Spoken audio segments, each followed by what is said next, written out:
The sort of two big pillars of churn are voluntary churn and delinquent churn. And so by setting up teams and roadmaps around each of those metrics, and there's a whole bunch of like other dimensions across them, like web versus mobile and international markets versus like US markets, etc. But at a high level, if you set up teams and roadmaps around those four metrics and have a team just go to work on trying to maniacally improve those metrics for 3 to 6 months, you'll make such progress. Price is probably always the last lemon you want to be squeezing, I think, just because it's one of the things that challenges customer trust and faith in you the most. And it's also very cumbersome to orchestrate a price change, communicate that, roll it out. And so if you're in your early stages and you're scaling up, in reality, there's so much more you can be doing anyway to improve the quality of your product and improve all of the various growth levers at each aspect of the funnel throughout anyway, before you ever need to start playing around with price. Really, if you're changing price early on in your journey, you probably, your cart is about 5 miles ahead of the horse.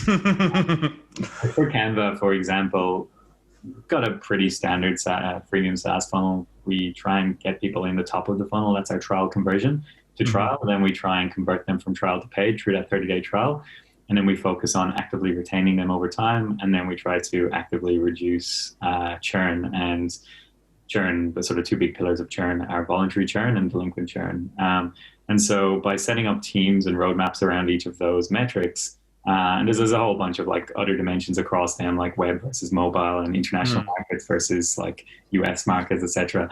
But at a high level, if you set up teams and roadmaps around those four metrics and have a team just go to work on trying to maniacally improve those metrics for 3 to 6 months, you'll make such progress.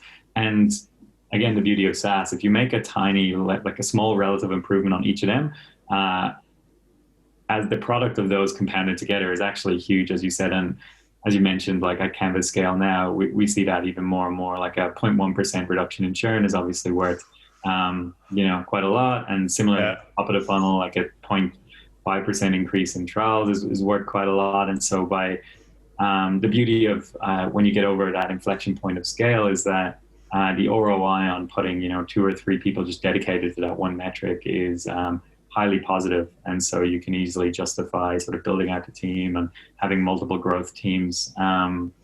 But for a while, obviously, we were super lean. And it's only maybe really recently that in the past 12 months or so that we've started to sort of get over that inflection point where we're willing to have multiple teams across each of those growth metrics. But I think, for most startups that are, maybe only a few hundred people or less, it's perfectly fine and normal to have a single growth team and just prioritize and sort of, move from metric to metric as the opportunities sort of guide you. And that's what we did at Canva for a long time before we sort of got to where we are now.